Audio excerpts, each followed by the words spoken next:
अरे हजबन कोटिला बाटे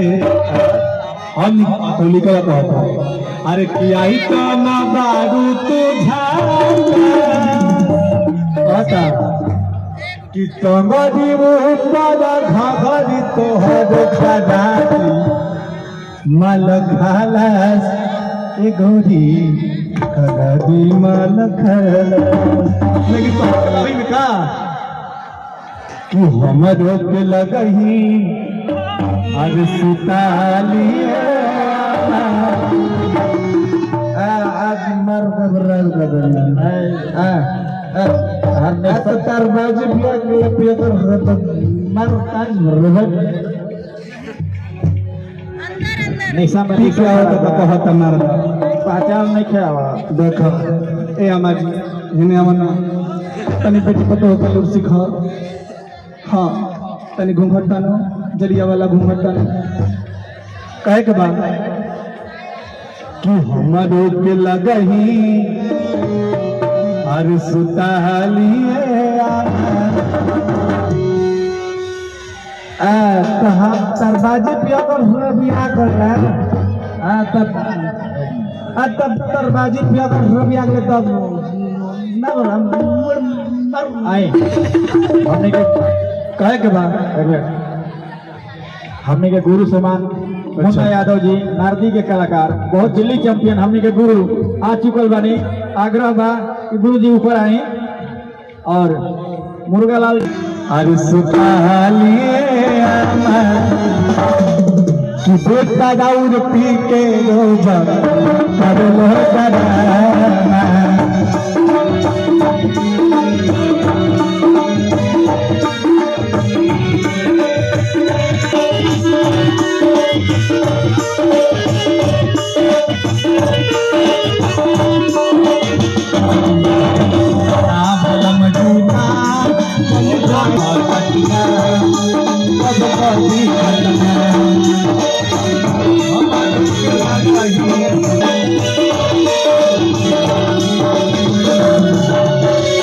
और बात रतिया कि आधी आधी रतिया के हर भट्टी पर से आवेले अरे पीटी के कवारी हमरा के जगावेले कवारी खोल दरवाजे पिया कर फरिया दिया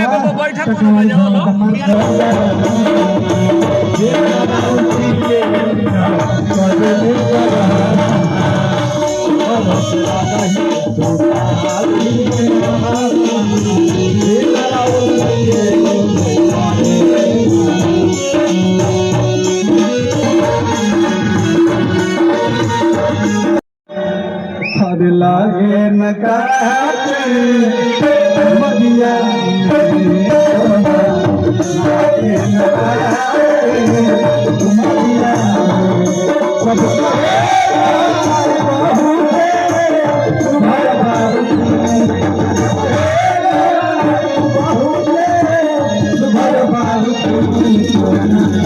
लागे न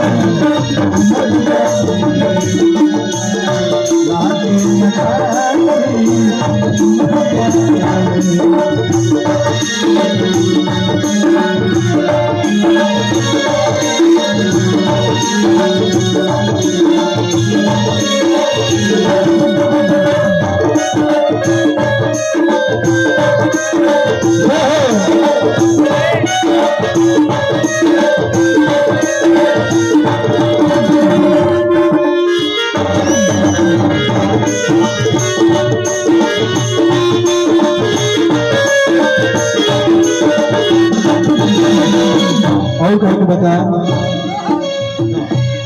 मैं न बाते सदा भी न ताकल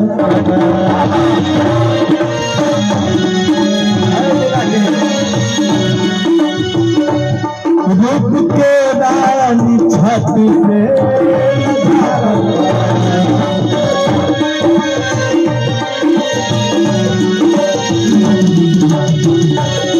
मैं न बाते सदा लता रूप के रानी छाती पे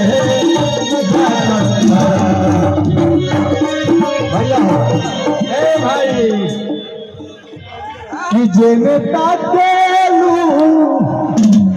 हर घड़ियों में अरे जोर हो जाला